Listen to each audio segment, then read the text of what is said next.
Raptor tests at our facility in McGregor. Huge shout out to that team for really putting in the work to better understand what happened. As a result, the engines that are on Starship's upper stage on the pad right behind us have a few changes. One of the key ones we did was additional preload on some of the joints, essentially some additional torquing, a new nitrogen purge system for the engines themselves, and made some improvements to the propellant drain system. After our first ever super heavy refurb campaign, we static fired with all 33 Raptor engines. This was a chance to see all the hardware operating together, and for this flight, our teams had an opportunity to make adjustments or hardware replacements for this first ever reflight of the super heavy booster. And then it was ship's turn. We took it through several static fires. First, we did this short duration single engine burn to simulate an in-space reignition of Raptor using those header tanks, those smaller tanks up in the nose cone. We also completed a longer duration 60-second burn with all 6 engines. So where you're really putting the entire propulsion system that's going to be used for the ship's ascent into space through the paces, making sure everything's working together before we go stack it on the pad. And in the end, these changes represent the core of our test program. And reflying a booster for the first time is a major milestone, especially so early in the flight test program. Now, Falcon did it in just over 30 flights. And Starship's doing it today on just its 9th flight. It's not wild just because of how much faster that is, but just how much bigger Starship is. Falcon 9 can lift about 23 metric tons into orbit. Starship is designed to lift 200. That is so exciting. And on top of that, we're also reflying engine 314 for its 3rd flight, which you might recall is the engine with a pie on the nozzle. And there you can see that engine there. It is a milestone, most definitely, but we do remain focused on getting to the point where no refurbishment is needed between any of the flights. Yeah, that means we want to launch it, bring it back, look at it, reload propellants, go again. That is really what's key. That is what full and rapid reusability will look like. We're coming to you today from Star Factory, our new 1 million square foot manufacturing facility in Starbase, Texas. The Super Heavy booster is the first stage of the Starship launch vehicle stack. It's the largest boost stage ever developed for any rocket ever. Having the largest rocket ever is a very cool engineering feat, but the thing that really makes a difference is the ability to rapidly reuse that rocket to launch many other missions.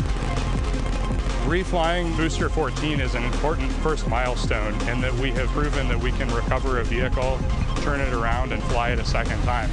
But it's not a victory lap yet. From an operational perspective, an ideal state looks like a vehicle where very few things have to happen on it in order to take back off again. So we catch the vehicle, put it back onto the launch mount, put a new ship back on top with its payload, refuel, and take back off. And that same booster will come back to the launch mount, and we do the same thing all over again. Falcon is, reusing at a pretty high rate, and we get to go look at them and say, what did you learn? What is good? What is bad? And as we continue to build the Starship process. Zero-touch refurbishment really looks like a commercial airliner. The advantage we have on Booster relative to when we developed Falcon 9, for instance, is this was really designed from the outset for rapid reusability.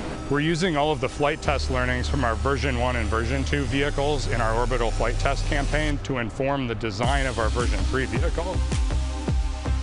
The next generation vehicle will be the first time that we've really attempted to make rapidly reusable thermal protection on a rocket. In the next iteration, we'll be able to add in new innovative materials and regenerative cooling that will enable rapid zero-touch refurbishment. Rapid reusability, the ability to fly, turn the vehicle around, and refly again immediately is really the key goal of the Starship program. It is so cool to see our teams working together as Starship is learning from Falcon with reusability, and now we're seeing Starship do the same thing today. So all eyes on the rocket on the pad, getting ready to launch in just about 17 minutes from now. That's right. Looking at our levels real quick, we're a little bit more than halfway full on fuel and LOX on the booster, over 80% full on the ship, so we'll have to fill those header tanks. But everything looking good. We're not tracking any issues on the range. As a reminder, we watch sea states, air, and land around the launch site here and also over in the Indian Ocean where we're going to be doing our reentry. Not tracking any blockers to launch at the moment. Weather is gorgeous, has not been a concern all day for launch. We've been moving through all of our pre-flight checkouts pretty smoothly so far this morning, getting the ship and the booster ready for prop load, making sure guidance, navigation, and control are aligned. Everything's ready to go. You can see with the frost coming off, we're getting pretty full. We started loading all of the propellants on board both ships about 45 minutes or so before launch. They kind of stagger where we start with ship and then move into booster. We're going to continue loading these propellants on board until just about 3 minutes before liftoff. We'll close out on the ship first and then on the booster. But bottom line, everything's looking great. Not tracking any vehicle issues, range issues, weather issues. We're looking really good right now for a launch at the top of our window right at 6:30 p.m. Central. Yeah, seeing the propellant loading is making this getting more and more exciting. Today is going to be a wild ride for Super Heavy. We're putting the booster through several tests to expand the envelope on its capabilities and get flight data to make its return and catch more reliable. Now, another unique change in today's flight will be the addition of the first ever directional flip of the booster. That's right. If you followed previous flights and you kind of wonder to yourself, why does the direction of the booster flip seem random? Surprise, it's because it was. We've got a couple of views from previous flights where you'll see the booster kind of go in different directions, and it was really small differences in the thrust of those ship engines. As they started up, they would nudge the booster in an initial direction, and so the booster would essentially sense that and then lean into it, and it'll react, the engines will gimbal, and then it'll continue the flip. That was the easiest option technically, but you do take some performance hits since you're essentially setting aside propellant to accommodate every single direction for a flip.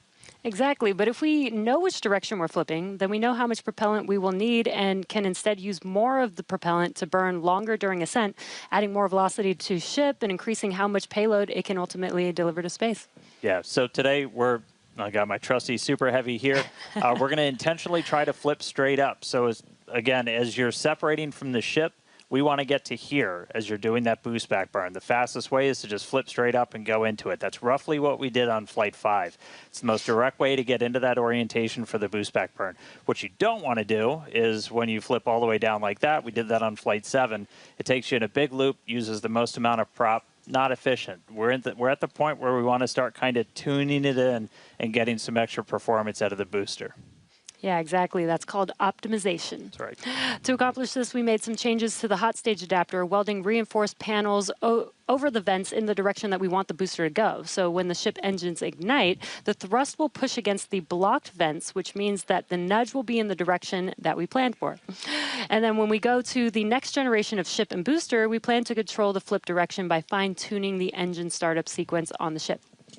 Yeah, that's not the only flight experiment that we have planned for the booster today. We're not attempting a catch, so we're going to try and gather additional data that's going to improve performance on future boosters. We're also going to try and see how resilient we are to things like losing an engine during the landing burn. By sending the booster out to sea, we're able to do these higher risk tests without risking the launch pad. As you might have heard earlier, we're going to be doing what's called a higher angle of attack. Basically, instead of coming straight down, we're going to tilt up a little bit. That gets you more drag on the booster. You're able to use just aerodynamic forces to slow you down. The slower you're going at the start of that landing burn, the less propellant you need, because really you're just focused on slowing down as much as humanly possible when you fire that up. So by already going a little bit slower, we'll get some benefits to our performance and our reliability on those burns. Yeah, exactly. And there's definite uncertainty in how well the booster's grid fins and structure will be able to control its flight when we get into higher angles. So don't be surprised if it isn't a smooth descent for the booster down to its splashdown point today. The most important objective of this portion of the test will be getting actual flight data to help anchor our models.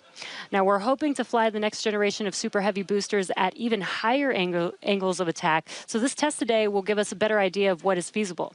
Now, on top of all of this, we're going to see how resilient Super Heavy is to engine failures at the most critical times. Yeah, we're going to intentionally disable one of those 3 center engines and instead use an engine from the middle ring that's kind of right behind it. Those center engines are what we nominally use at the very last part of a landing burn. You're just kind of fine-tuning the booster's path into those waiting chopstick arms. This is going to act as a real-world simulation of a pretty scary situation where engines are not starting at probably the worst possible time, but we're going to do this without risking the pad. And then at the very end of the landing burn, we're going to cut one more engine off and go down to only those two center engines. The burn is going to end while Super Heavy is still several hundred feet above the Gulf, so we expect it to make a pretty hard splashdown today. So, in all, pretty eventful day for the booster. And as many of you may know, water landings are actually uncommon for SpaceX. While other launch providers expend all of their boosters after flight, we land and reuse most of ours. All of these tests are going to help us improve future generations of Super Heavy until we reach its fundamental design, a fully and rapidly reusable and reliable rocket. All right, let's check back in with Chris in Hawthorne. How's it going, Chris? Hey, Jesse, my colleagues here in Hawthorne definitely agree with you. We can't wait to see the Super Heavy perform its second flight and see all of the work from our thousands of engineers and technicians in action today. Now, while this reuse milestone is incredibly important for Starship's development, Super Heavy boosters are not the only vehicles that we reuse here at SpaceX. We're big on reuse, and our Dragon fleet is another example of that reuse. And we actually control those Dragon missions from right here in Hawthorne in the mission control room that we talked about a little bit earlier. For Dragon and our human spaceflight program, this month also marks a big milestone for SpaceX, our 5-year anniversary of human spaceflight. Now, NASA astronauts Bob Behnken and Doug Hurley got us started back on Demo 2, which was notable for being the first time since the retirement of the shuttle program in 2011 that people launched to orbit from U.S. soil. Now, in those 5 years, we have launched 17 human spaceflight missions, 11 for NASA, and 6 commercial missions, including Polaris Dawn, with our first commercial spacewalk in history, and From 2 earlier this year, which became the first human spaceflight mission ever to explore Earth's polar regions. We've flown a total of 66 crew in those 5 years, and we are expecting that number to grow significantly in the coming years. Now, most recently on our From 2 mission, the crew offered unique glimpses into the orbital spaceflight experience. And this was honestly just so cool to see. Thank you to our Starlink teams for making everything with the From 2 crew shared possible. This honestly made me feel like I was right there with them in Dragon. They were living, they were working, they were relaxing, they were doing their experiments while also having fun. Basically, just being people and inviting us along for the ride. And that was really meaningful. Being invited up there really showed how these are just the early days on the road to making life multiplanetary. And the vehicle that's going to make all of that happen is Starship. And Dan and Jesse, I don't know about you, but that is definitely a future I have wanted since I was a little kid, and I cannot wait to see us make it a reality. Yeah, right there with you, Chris. It's the fact that we're getting close to that being reality, that the vehicle that's going to go is sitting on the pad right there. Like, that's endlessly exciting. All of that's going to include sending humans, all of the infrastructure for a permanent presence on Mars. And we're looking ahead to sending the very first Starships to Mars as early as next year. Yeah, this will help prove that we can actually get to Mars with a focus on learning as much as possible while demonstrating what will be needed for Mars transit and landing. But before we can make life multiplanetary, we have to build the Starships that will make this all possible. That's right. And that's happening right here, Starbase, Texas, the gateway to Mars. This is where we're soon going to be launching up to 25 Starship launches per year from here at Starbase. And the place is changing every single day. We've grown quite a bit just in the last couple of years. There's a couple hundred employees, their families living amongst actual rockets. We're in the process of expanding production and integration. We've got a target of 1,000 Starships a year we're going to try to hit. And recently, we did become a city of our own. We're the first city in Cameron County in 30 years. And that's just going to help us scale more quickly, try to build out the best community possible for all the people that are building the future of humanity's place in space. Starbase, pretty easily one of the most inspiring, exciting, unique places to live and work on the planet. As usual, shameless plug, we're always hiring. Come help us build the gateway to Mars. Visit spacex.com/careers. You can see all of our openings. And this is my first time in Starbase, and Dan, the Star Factory is a manufacturing engineer's dream. To be able to build a factory like this at such a large scale with such a large scale vehicle is so wild to me. And though I'm just visiting, Chris is hanging out right where I call home base. So let's check back in with Chris in Hawthorne. Thank, Thanks, Jesse. Yeah, everything here in Hawthorne is looking good. The crowd is gathered, really excited to watch the hard work of all of their colleagues come to fruition here for Starship on its 9th flight test. Not tracking any issues. We are excited to watch Starship do its thing today, make it halfway around the world, and test a lot of those critical in-space maneuvers and operations that will be vital for the program's continued operation. So Dan and Jesse, we can't wait for liftoff. Let's have a good flight today. Thanks, Chris. Now, if you're just now joining us, where have you been? But we're glad that you're joining us now. We are at T-minus just under 6 minutes until liftoff of the 9th Starship test flight. So far, the range is looking good. All the airspace and trajectory area that we are going to be launching through is looking good for our test flight today. Weather has been great. It was a little rainy and windy this morning, but it cleared up. It looks beautiful here in Starbase, and propellant loading continues on both stages. All right, yeah, it is continuing. We're a little over 90% full on our booster. We are pretty much full in the main tanks on ship, filling up those header tanks. We're going to continue loading prop for about 2 more minutes. Once we're done with that, you've got just under 11 million pounds of liquid propellant spread across those 2 stages. After we get through all of that prop load, our stage 0 will get ready. The ground systems will go through pushbacks, clearing all of those fluid feed lines back to the propellant farm, getting ready for launch. We did just see they did a flap wiggle check, so the final flap check on the ship. We're doing final alignments of the guidance, navigation, and control system, our thrust vector control, essentially our steering, checkouts of the flight safety system. So everything progressing right now. If we do need to hold, that can come at T-minus 40 seconds. That's a point built into the countdown where we can pause to wait for any final checkouts, pressurizations, anything that we need to complete. We can hold there. We will only hold there if we're tracking an issue. We're not currently tracking anything that will hold us at T-minus 40 seconds. But if you've seen a Starship launch before, they can happen. We can push through them and then launch that day still.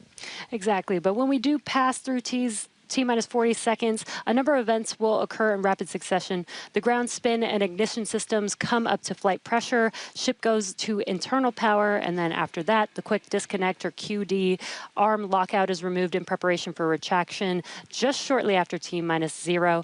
And once we pass T-minus 40 seconds, we do still have the ability to recycle the count under certain conditions back to T-minus 40 seconds, and then hold there to assess what happened and see if we can proceed again back down to T0. Yeah. There are a couple of things, kind of gates in that timeline that if we pass through that and we hit a hold, we'd have to scrub for the day. One pretty visual one will be if the water starts flowing for that deflector system that's underneath the launch mount. That happens right at around T-minus 10 seconds. For flowing water, we can't turn it off after it starts, and if we hit a hold, we're scrubbed for the day. We would need to refill those water tanks. We would also, at that point, need to refill all of the propellant tanks, as 11 million pounds of propellant is a whole lot. We can typically do that in about 24 hours, so we can always turn around to try again tomorrow. But we are coming up on 3 minutes away from liftoff. We should be hearing that we're closed out of prop load on the ship at this point. Booster coming up shortly. Wow, the weather just looks amazing there with Starship on the launch pad. Just about 2 minutes and 45 seconds from T0 with a lot of objectives for today. The booster, the Super Heavy booster flying today, will be flying for its 2nd time. Last flight was on Flight 7 and just turned around in 2 flights, which is pretty incredible. I'm super excited to see that booster fly again. All right, we did just hear we are going to hold at T-minus 40 seconds.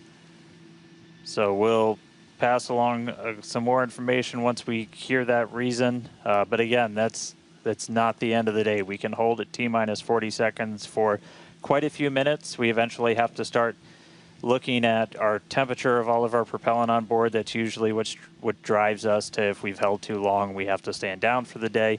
So we are expecting a hold at T-minus 40 seconds. Sounds like we're going to be doing some additional checkouts on the booster Raptor while we're at that T-minus 40 second mark. So we will expect to see the clock pause at T-minus 40. And then again, we've got a couple of minutes. They can work through the issues. If we're able to clear them, we can still launch today. If it's something that we can't, we can always stand down, turn around, recycle, fly again tomorrow. Again, that's really important. This is what terminal count is exactly for, is to be checking the vehicle, monitoring the vehicle systems as it makes its way down to T0. And again, this gives us the ability to catch anything and be able to hold, as Dan has been saying, and recycle if we need to, or pause so that we can work through those issues and see if it's something that we need to stand down for. And as Dan mentioned, we will be holding at T-minus 40 seconds, so in about 20 seconds from now.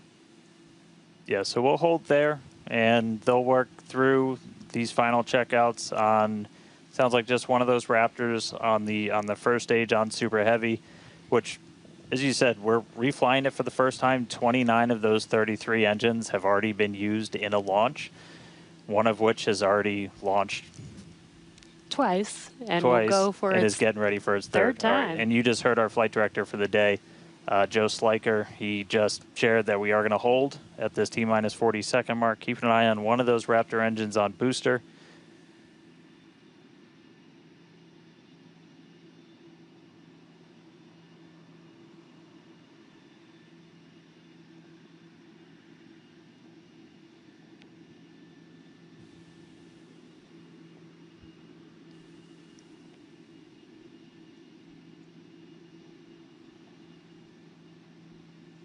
And if you're just now jumping in, we are holding still at T-minus 40 seconds.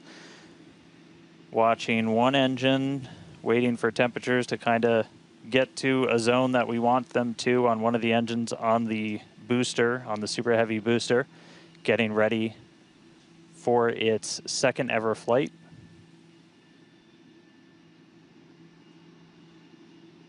So we'll just continue to hold. Again, we can hang out here for several minutes. We held for a while on the first attempt last time and then cleared it, and then we triggered a different issue on the ground side. But again, this is exactly what it's for. This gives us the best chances at success. And the clock is rolling. There we go. All right. T-minus 30. Let's listen in. Watch that first flight proven Super Heavy. Get ready to take off from Starbase.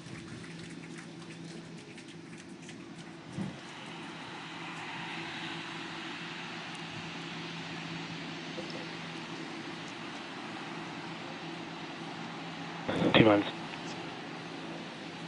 1. Hit hold.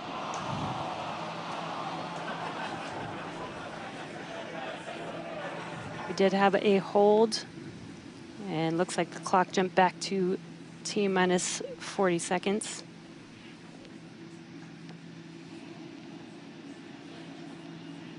All right, so yep, we jumped out. I did not see the deflector go off. So hopefully we were right at around that T-minus 10 second mark. And if we were before that T-minus 10 second mark, we do have the ability to recycle, as we mentioned earlier, back to T-minus 40 seconds. So it looked like this time it was a ground side issue. We're taking a look at this real quick. So again, we're back at T-minus 40. We're gonna hold for a little bit. We are still not scrubbed for the day. Give them a couple of minutes to work through this. Again, we can hang out at T-minus 40 for several minutes. Eventually, we start looking at your bulk temperatures and all of your propellant on board the vehicle. We're not actively replenishing the propellant on board Super Heavy and Starship, and so you don't have essentially forever to hang out before things start to warm up. And you do want to make sure your temperature's in a really stable range for a healthy startup on Raptor engines. So they're going to work through this issue. We can continue to hold here for a couple of minutes. What's launch without a little extra added excitement?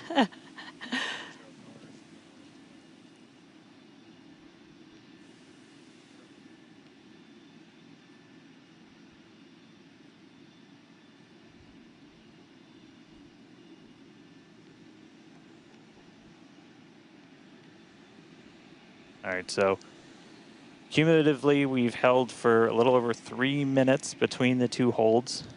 Again, this is a ground side issue on our tower. The techs are looking through the data right now to see if it's something that we can either work through or if it would cause us to have to stand down. So we're continuing to hang out with them, holding at T-minus 40.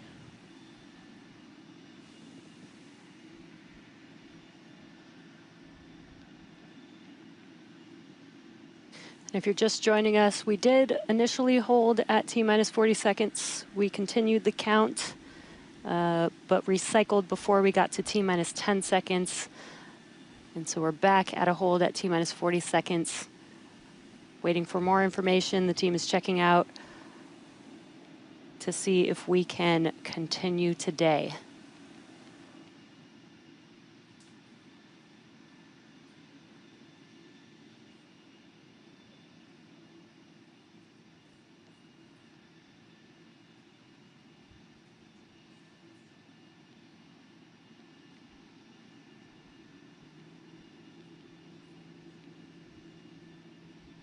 And we're continuing to hold here at T-minus 40 seconds.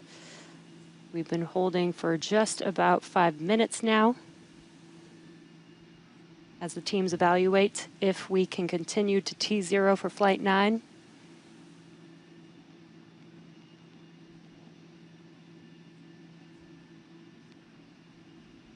All right, so it sounds like we're coming to a resolution.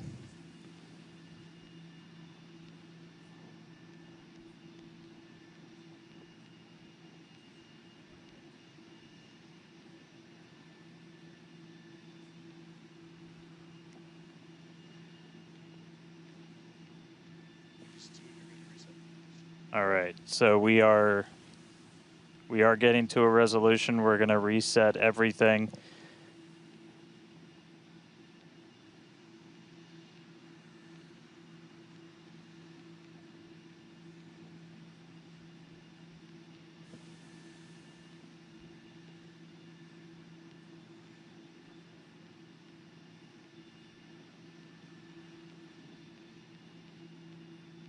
All right, so we're going to see the clock. It is now rolling.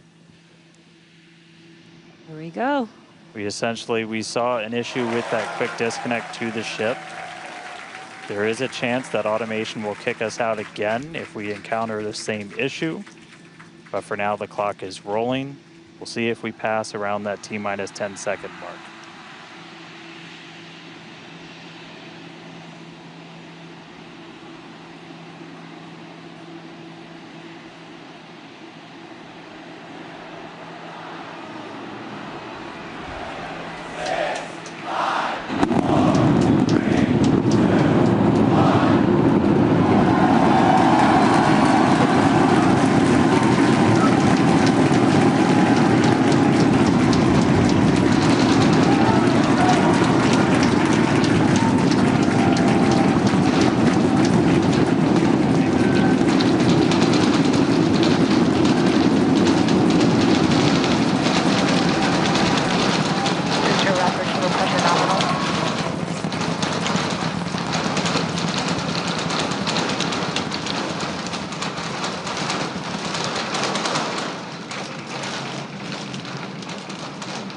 T plus 40 seconds, it's one hell of a sight from here. We see it arcing right over top of us. We see 33 out of 33 Raptor engines lit on Super Heavy as it starts to ascend skyward.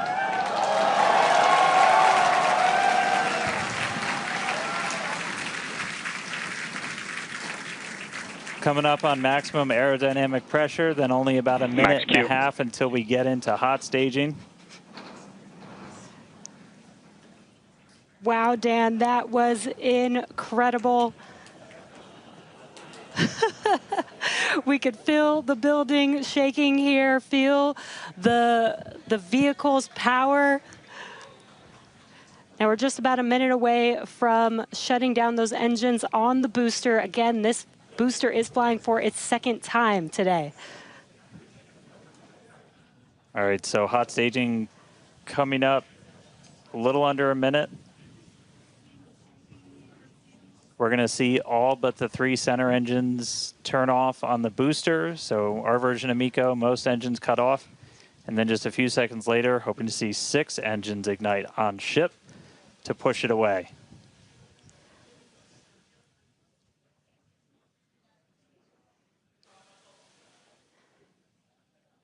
All right, hot staging, about 30 seconds.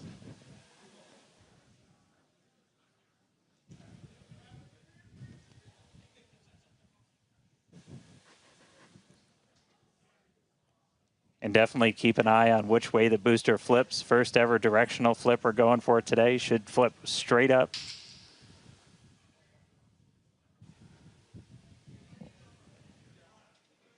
See those engines powering down?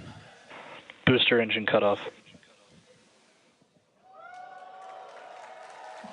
Ship ignition. Stage separation.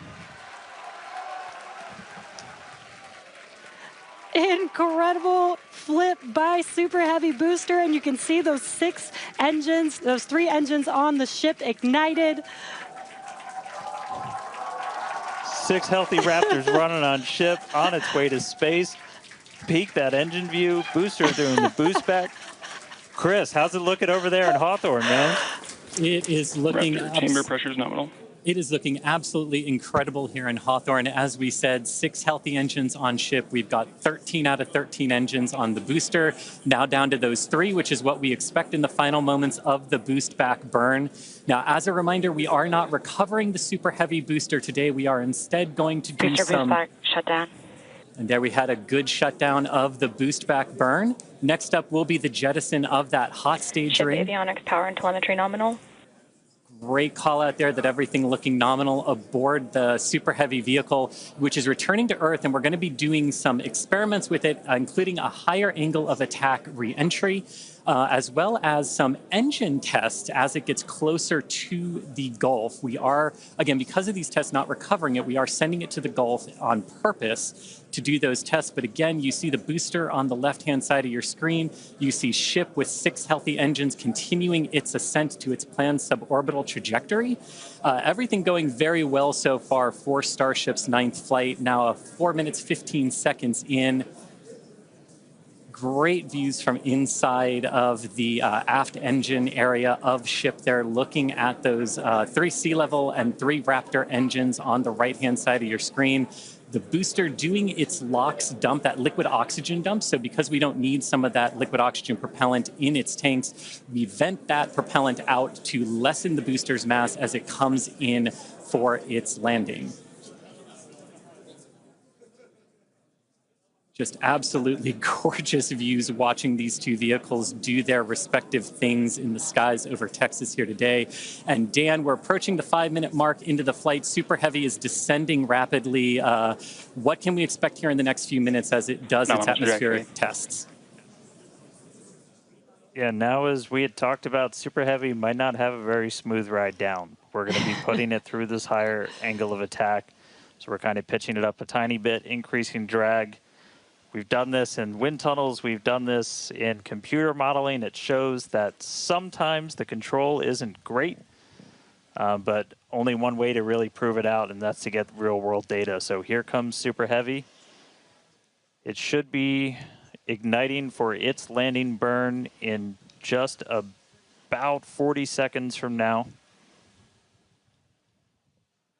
And we are going to relight 13 engines, then bring that down to 3 engines. As we talked about earlier, we will be intentionally shutting down. We will be shutting down one of those 3 center engines intentionally to push the limits of the Super Heavy booster. Ship Raptor, chamber pressure is nominal. And continuing to see 6 healthy engines on the ship.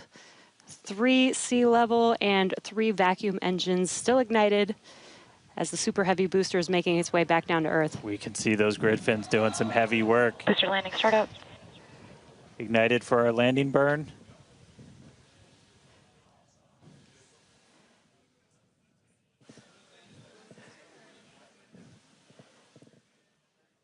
It may have ended with that landing burn.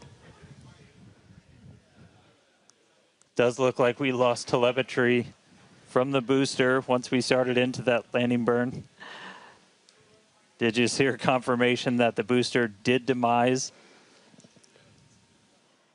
So the booster's flight ending before it was able to get through landing burn, but again, we were not bringing that back. We were expecting it to make a hard splashdown in the Gulf. We were getting live data back the entire time through that high angle of attack flight, so that was something that was really vital for us to get during this reuse. First free flight of booster in the books. All right, ship has about 2 minutes left. In about 2 minutes, we expect all 6 Raptor engines to shut down. That will be SECO, basically second engine or second stage engine shut off. And these are some incredible views, Dan, from the aft end of the ship, watching as the engines stay ignited with the Earth in the background.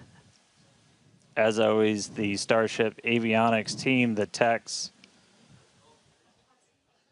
I think we just heard the booster. But, all right, we got about a minute left into this burn. All eyes definitely on ship as we get through the final stages into its ascent. We're expecting it to start to cut those engines off in about 45 seconds.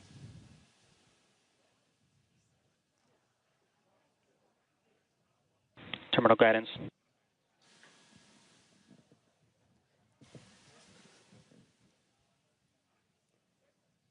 All right, just about 30 seconds to go.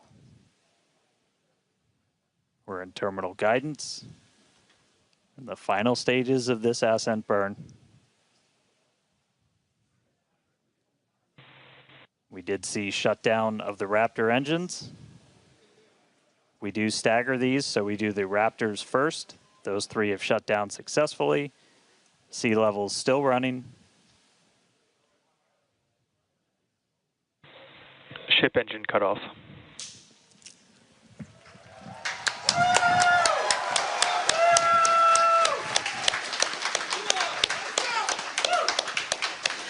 Ship engine cut off, the 3 most beautiful words in the English language. And great call out that we had nominal insertion.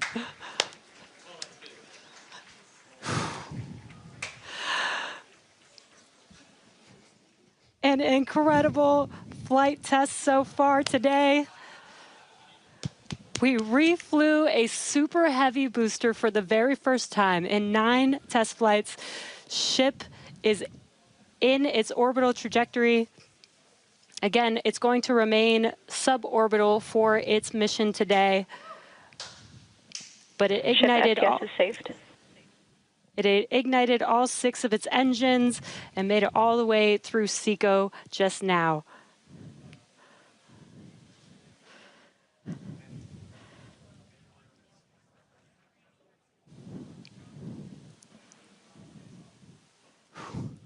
What a moment. Incredible. All right, but I mean, that's, still lots to come for the rest of this flight. Per usual, I need to collect myself. Hey, Chris, how's it going over there in Hawthorne, man? How's everybody doing? I think the elation and the excitement and the happiness at what we just saw achieved carried through across all of our sites. What an incredible view to see Starship back orbiting the Earth just under 11 minutes into our mission. Absolutely exciting to see all of this, and super pumped especially to see all of the team's hard work in action here today. As guaranteed, it has been an exciting evening so far for Starship's 9th test flight. We lifted off a little bit after 6:30 p.m. after a couple of holds that were triggered at the T-minus 40-second mark, but we were able to clear those, one on the Raptor, one on the tower, and we were able to lift off successfully from Starbase. 33 out of 33 Raptor engines lit on the Super Heavy, all 6 engines lit on ship, bringing it to its planned suborbital trajectory around Earth. But as Dan said, we've got a lot still coming up in our flight sequence. So coming up at about T plus 18 minutes, 26 seconds, we'll have the first deployment of simulated Starlink satellites planned from Starship. That will be followed at about T plus 37 minutes and 49 seconds by the relight of a single Raptor sea level engine in space. This is going to help us gather data on our ability to do a deorbit burn for future Starship missions that will go orbital. And then, of course, one of the biggest tests yet to come is the new heat shield modifications to Starship. And that'll start with re-entry into Earth's atmosphere at about the T plus 45 minute mark, which should take about 16, 18 minutes to complete. And now today's reentry is going to test that heat shield like we said, specifically how Starship will hold up to 100 missing heat shield tiles on its thermal protection system. Now, we purposely took those 100 tiles off over very critical areas of the vehicle to be able to safely test on a flight like this suborbital trajectory into the Indian Ocean what might happen on an operational flight in those areas if we were to lose the primary heat shield tile over Starship. So very critical test coming up. And then after that, we'll have the final descent where we will again be pushing Starship to its limits. We definitely pushed the booster to its limits today to gather data, and we're going to be doing the exact same thing on that ship, seeing how the ship handles various flight conditions that we will need it to fly in as we look to one day soon bring ships back to Starbase for catch and reuse. Now, while there are payload simulators on Starship for deployment today, as we will see in a few minutes, the primary data and the primary payload for today is the data. And today, just like with Starship's previous test flights, that data is coming to us courtesy of our Starlink network. In fact, it is from Starlink that you are seeing these wonderful views of ship in space right now. So, and I can't wait to see Starlink really provide those epic views and that data transmission during reentry, which is very, very critical to getting that data during reentry. So, Dan and Jesse, it's been an exciting day so far. There's more to come. As we get ready for Starship's first ever payload deploy, what can we expect next year in the next few minutes? Thanks, Chris. Just going to reiterate, thank you to the Starlink team for these incredible views today. In a few minutes, Starship will deploy 8 Starlink simulators, similar in size to our next generation Starlink satellites. The Starlink simulators will be on the same suborbital trajectory as Starship, meaning they will passively re-enter the atmosphere, just like Starship.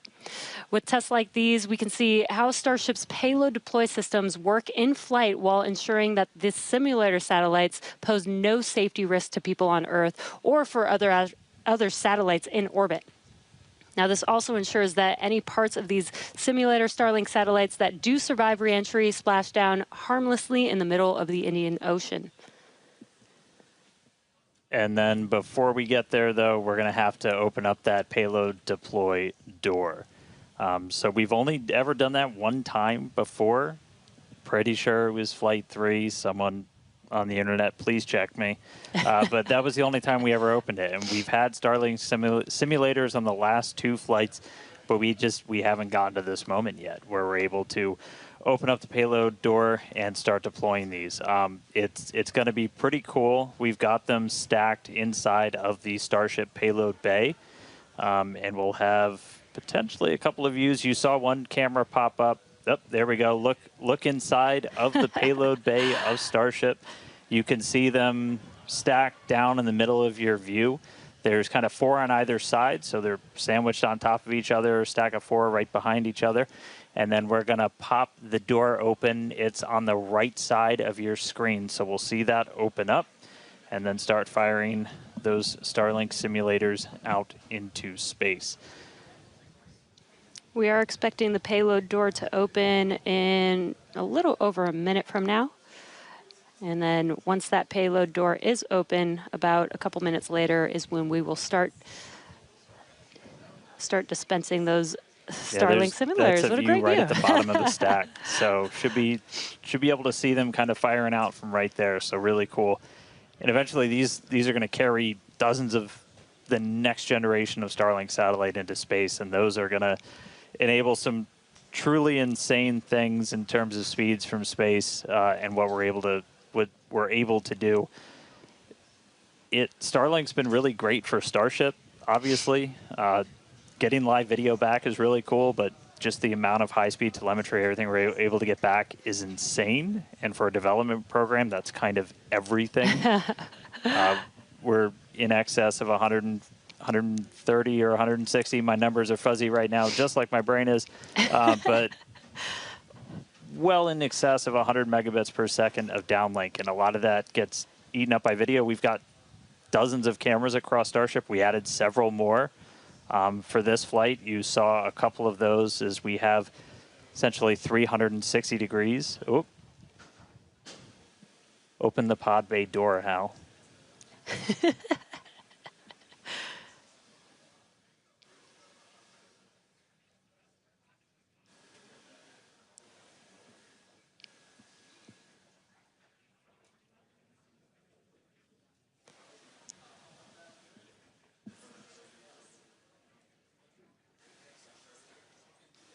Now we are expecting the payload door to open any moment now, so we're watching out for that.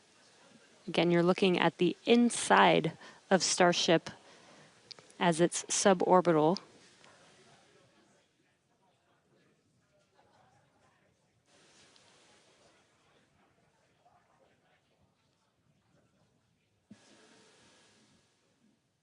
Well, we heard the door open was in progress. It was unable to actuate all the way open, so they are going to close it back up. Hal told me no. He said, I'm sorry, Dan. Can't do that. Looks like we won't get the door open today. But that's okay. This is obviously a test we want to be able to do before we're deploying full-on Starlinks. But the real focus for this, now that we are in space, is getting to that reentry. That is the most critical phase of Starship that we still have to prove out.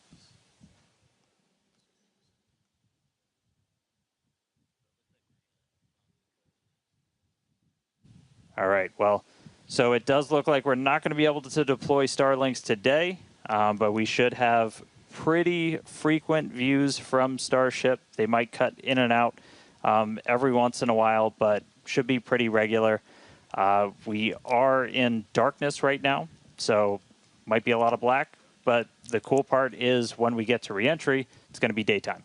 Yes, and we did that on purpose so that we can get some live daytime views as ship is returning back to Earth.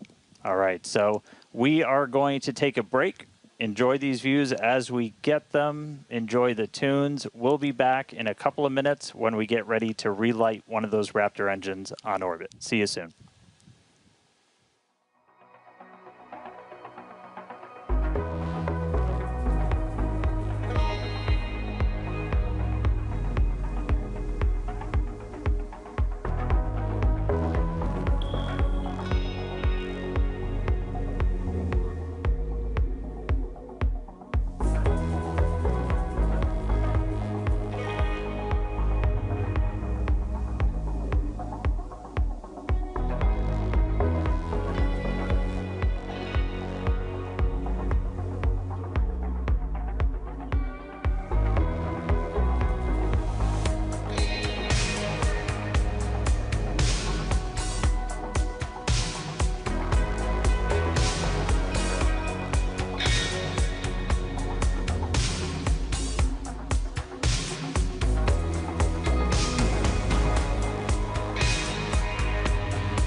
All right, if you're just tuning in, we are about 30 minutes into today's flight test, and the ship is on its suborbital trajectory. As you can see in some of the views and from some of the telemetry, we are in a little bit of a spin. We did spring a leak in some of the fuel tank systems inside of Starship, which a lot of those are used for your attitude control. And so at this point, we've essentially lost our attitude control with Starship. We are still on a path toward re-entry. We are suborbital, so no matter what, we are going to enter. However, this lowers the chances for it to be a controlled re-entry. So if you think back to Flight 3, when we had something similar happen, just the end symptom of a loss of attitude control, we were in a roll by the time we hit re-entry. So we are going to re-enter. We should hopefully still have views. The Starlink satellites are pretty robust to still maintaining contact. We've got 4 of those terminals on the vehicle, and they're pretty robust to maintaining contact even when we are in a spin, essentially.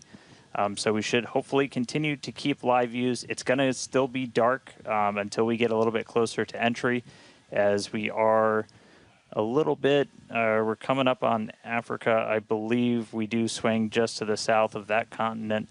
And by the time we start heading out over the Indian Ocean, we'll start heading into a sunrise. So not looking great with a lot of our on-orbit objectives for today, where we were hoping to do the PEZ deploy and relight an engine, and then really importantly, get into that controlled entry to really put the heat shield through the ringer. Nonetheless, Starship marching forward towards that re-entry over the Indian Ocean. So we'll continue to hang with it and give you any updates as things continue to change.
All right, so 36 minutes, 15 seconds into today's flight tests. You're seeing some flat movement here on the ship.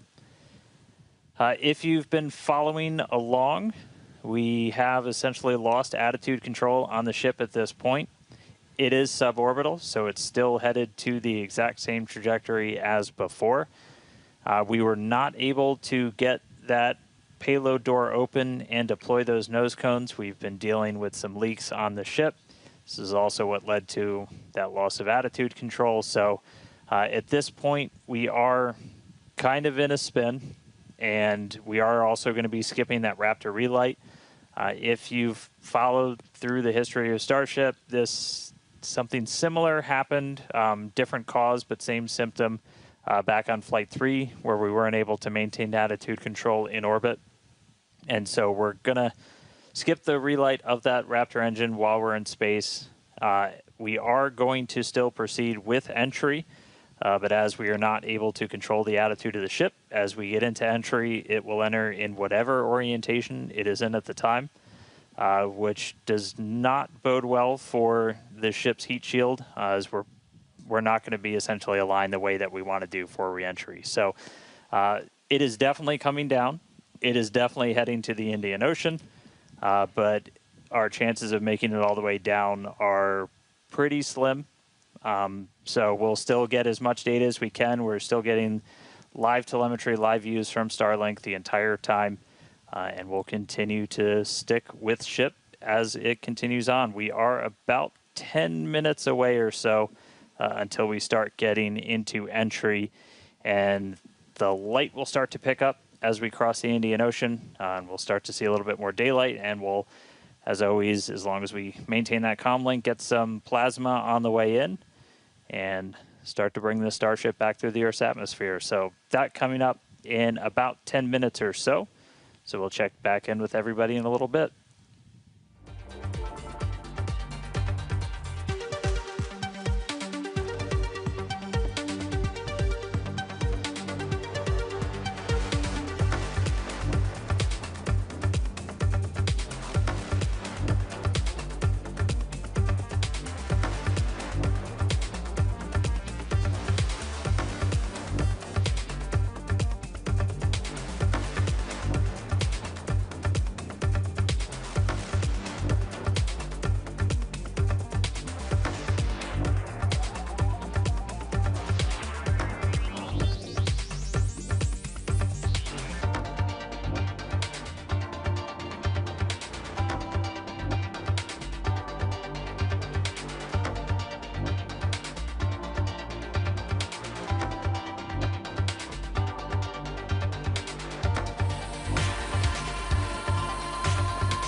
And All right, so we are 42 minutes and change into today's flight test. You're seeing the light show start as Starship is getting closer to its reentry. If you're just tuning in, we were able to successfully make it to orbit, run into a couple of issues as we've coasted to our entry point over the Indian Ocean. At this point, we had lost attitude control of the ship and entered into a spin. The team made the call to do what's called passivate the vehicle, so we're essentially venting all of the remaining propellant overboard, and it's going to make an uncontrolled reentry. Important to note, this is a contingency that is planned for, and we clear the zones in the Indian Ocean where these entries could take place.